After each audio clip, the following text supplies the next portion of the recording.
ഒരു 10 വർഷം കാത്തിരിക്കുക എന്നുള്ളത് ഒരു ആക്ടറിനെ സംബന്ധിച്ച് സന്തോഷമുള്ള കാര്യമാണോ അതോ സങ്കടമുള്ള കാര്യം? അതിൻ്റെ ഇടയിൽ കുറേ കൺഫ്യൂഷൻസ് ഉണ്ടായിട്ടുണ്ടാവും. എസ്പെഷ്യലി തിയേറ്റർ ബാക്ക്ഗ്രൗണ്ടിൽ വന്ന വിനയ്ക്ക് ഒരുപാട് കൺഫ്യൂഷൻസ് ഉണ്ടായിട്ടുണ്ടാവും. അതിനെയൊക്കെ തരണം ചെയ്യാൻ ഏറ്റവും ഹെൽപ്ഫുൾ ആയിട്ടുള്ളത് എന്താണ്? ഒരു സ്ട്രോങ് എലമെന്റ് എന്ന് പറയുന്നത് പേഴ്സണലി ആയാലും ഒരു ആക്ടർ എന്നുള്ള നിലയ്ക്കായാലും.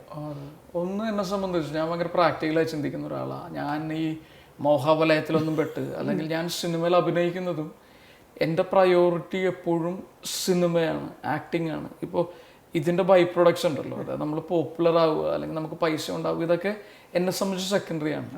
ഇപ്പം ഞാൻ ഒരുപാട് സിനിമകൾ പൈസ ഇല്ലാണ്ട് അഭിനയിച്ചിട്ടുണ്ട്. അല്ലെങ്കിൽ നല്ല ക്യാരക്ടറിന് വേണ്ടിയിട്ട് ഭയങ്കര നമുക്ക് അത്യാവശ്യം പൈസ കിട്ടുന്ന ടൈമിൽ ഒട്ടും പൈസ ഇല്ലാണ്ട് അഭിനയിച്ചിട്ടുണ്ട്. കഥാപാത്രത്തോടുള്ള ഇഷ്ടം കൊണ്ട്. അപ്പോൾ എപ്പോഴും എൻ്റെ പ്രയോറിറ്റി നല്ല വേഷങ്ങൾ ചെയ്യുക, നല്ല സിനിമയുടെ ഭാഗമാവുക. അപ്പോൾ അതുകൊണ്ട് നമ്മൾ ഈ ലൈഫ് എന്ന് പറഞ്ഞൊരു സാധനത്തിന് ഭയങ്കര ഇമ്പോർട്ടൻസ് കൊടുക്കുന്നുണ്ട്. നമ്മൾ ചെയ്യുന്ന എല്ലാത്തിനും മൂല്യമുണ്ട്. ഇപ്പോൾ എനിക്കൊരു കുട്ടിയുണ്ട്, അവന് 2.5 വയസ്സായി. അപ്പോൾ അവൻ ഏതാണ്ട് 1 വയസ്സ് കഴിഞ്ഞപ്പോഴാണ് ഞാൻ കുറച്ചും കൂടി സിനിമയിൽ അതായത് കുറച്ചും കൂടി ഭേദപ്പെട്ട സിനിമകൾ ചെയ്യാം എന്നുള്ള പ്രതീക്ഷയിൽ പലപ്പോഴും നമ്മൾ 2 മാസമൊക്കെ ജോബ്ലെസ് ആയിട്ട് വീട്ടിലിരിക്കുകയൊക്കെ ചെയ്യും. പക്ഷേ ഞാൻ വിശ്വസിക്കുന്ന എല്ലാം ജീവിതത്തിൻ്റെ ഭാഗമാണ്. ഞാൻ 2 മാസം നിൽക്കുമ്പോൾ ഇപ്പം എന്തായാലും എനിക്ക് ഭയങ്കര ഒരു ടൈം പാസ് ഉണ്ട്. ഞാൻ വിശ്വസിക്കുന്ന അവൻ്റെ ഏറ്റവും നല്ല സമയം. അത് ഞാൻ പലപ്പോഴും കാണാറുണ്ട്, ഇൻസ്റ്റാഗ്രാമിൽ ഞാൻ ഫോളോ ചെയ്യാറുണ്ട്. കോയിൻസിഡൻസ് ആയിട്ട് എനിക്ക് തോന്നിയത് നമ്മുടെ ഷോയുടെ പേരാണ് സൺഡേ ഫൺഡേ. അപ്പൊ നാളെ വരുന്നുണ്ടല്ലോ, ഇത് കൊള്ളാലോ. ഞാനിപ്പോ ഇവിടെ വന്നപ്പോഴും അറിയുന്ന ഷോയുടെ പേര് ഇതാണെന്ന്. അപ്പൊ എനിക്ക് ഭയങ്കര സന്തോഷം തോന്നിയത് കണ്ടപ്പോ. And I really follow you.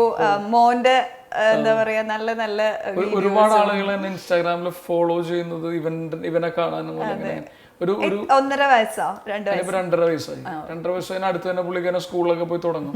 അപ്പൊ അതിന് മുമ്പുള്ള ഒരു കാലഘട്ടം ഉണ്ടല്ലോ. അപ്പൊ ഞാൻ എല്ലാത്തിനും മൂല്യം കാണുന്നുണ്ട്. ഇപ്പൊ നമ്മളിങ്ങനെ ഇരിക്കുന്നു, നമ്മള് മനസ്സമാധാനത്തോടുകൂടി 2 എന്താ സെയിം വേവ് ലെങ്ത് ഷെയർ ചെയ്യുന്ന ആളുകൾ സംസാരിക്കും. അതിനും അതിൻ്റെതായ മൂല്യമുണ്ട്. അപ്പോൾ ഇത് മാത്രമല്ല വലിയ കാര്യം.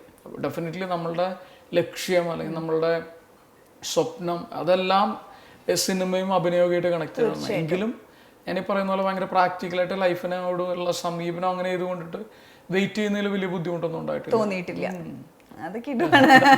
അല്ല, ചിലരൊക്കെ ഭയങ്കര ഡെസ്പായിട്ട് ഇതൊക്കെ നിർത്തി അങ്ങനെയുള്ളവരോട് എന്താ വിനയ് എന്ന് പറഞ്ഞ ആക്ടറിന് പറയാനുള്ളത്? ഡെസ്പറേറ്റ് ആയി കഴിഞ്ഞാൽ ഞാൻ എപ്പോഴും ഒരു ആക്ടറിനപ്പുറത്തേക്ക് ഞാനൊരു ആക്ടിങ് സ്റ്റുഡൻ്റ് ആണ്. ഞാൻ എപ്പോഴും അങ്ങനെ തന്നെ ട്രീറ്റ് ചെയ്യുന്നത്. പിന്നെ ഇപ്പോൾ കുറേ നാളുകളായിട്ട് നമുക്ക് അങ്ങനെ ഭയങ്കര ഒരു ലേണിംഗ് ഒക്കെ നടക്കുന്നുണ്ടോ എന്ന് എനിക്കറിഞ്ഞുകൂടാ. പക്ഷെ ഞാൻ മനസ്സിലാക്കിയ ഒരു കാര്യമുണ്ട്. ഈ ആക്ടർ എന്ന് പറയുമ്പോൾ നമ്മുടെ ബോഡി, മൈൻഡ് ആൻഡ് വോയിസ് വെച്ചിട്ടുള്ളൊരു പരിപാടിയാണ്.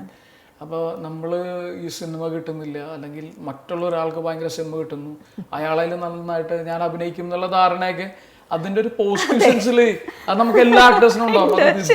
ഇത് ഞാൻ പൊളിച്ചടക്കില്ല, ഇത് എനിക്ക് കിട്ടിയില്ല, ഞാൻ അൺലക്കാണ്, അത് ഓക്കെ, അതിൻ്റെ ഒരു ഹെൽത്തി സൈഡ് ഓക്കെയാണ്, അത് നല്ലതാണ്. ഞാൻ എല്ലാ സിനിമ കാണുമ്പോഴും നമ്മൾ ആലോചിക്കും, ഓക്കെ നമ്മളാണെങ്കിൽ എങ്ങനെ ചെയ്തേനെ. അല്ലെങ്കിൽ നമ്മൾ എപ്പോഴും ഒരു പെർഫോമൻസിനെ വാവ് പറയുന്നപ്പോഴാണെന്ന് അറിയോ, നമുക്ക് ടച്ച് ചെയ്യാൻ പറ്റാത്ത തരത്തിൽ ഒരാൾ ചെയ്യുമ്പോഴാണ്. അപ്പൊ എനിക്ക് ആകെ ആക്ടേഴ്സിനോട് പറയാനുള്ള എന്താണെന്ന് വെച്ച് കഴിഞ്ഞാൽ നമ്മൾ മനസ്സുകൊണ്ടിട്ട് വർക്ക് ചെയ്യുന്ന ആളുകളാണ്. നമ്മളുടെ ക്രാഫ്റ്റ് ഉണ്ട്. ശരിക്കും അഭിനയം ഒരു തരത്തിൽ ക്രാഫ്റ്റാണ്. നമ്മൾ അതിൽ വർക്ക് ചെയ്തുകൊണ്ടിരിക്കുക, നമ്മൾ വായിക്കുക, സിനിമ കാണുക, അല്ലെങ്കിൽ പുതിയ മറ്റേ സിനിമയിലും അല്ലെങ്കിൽ അഭിനയത്തിലൊക്കെ എത്രത്തോളം മാറ്റങ്ങൾ വരുന്നു എന്ന് മനസ്സിലാക്കിയിരിക്കുക. നമ്മളെ തന്നെ ട്രെയിൻ ചെയ്തിരിക്കുമ്പോൾ കറക്റ്റായിട്ട് നമ്മുടെ മുമ്പിൽ ഒരു സാധനം നമുക്ക് ചെയ്യാൻ പറ്റും. ഇൻ കേസ് നമ്മൾ ഡെസ്പറേറ്റ് ആയി താടിയൊക്കെ വളർത്തി നമ്മൾ കള്ളുകൂടിയും മറ്റേ ഡ്രഗ് അടിയൊക്കെ തുടങ്ങി എന്റെ ജീവിതം എന്തുകൊണ്ട് ഇങ്ങനെ, എനിക്ക് മാത്രം ഈ സീൻ പിടിച്ചു കഴിഞ്ഞാൽ എന്ത് പറ്റുമെന്ന് പറയും. പിന്നെ അവസരം കിട്ടുമ്പോൾ നമുക്ക് ചെയ്യാൻ പറ്റില്ല.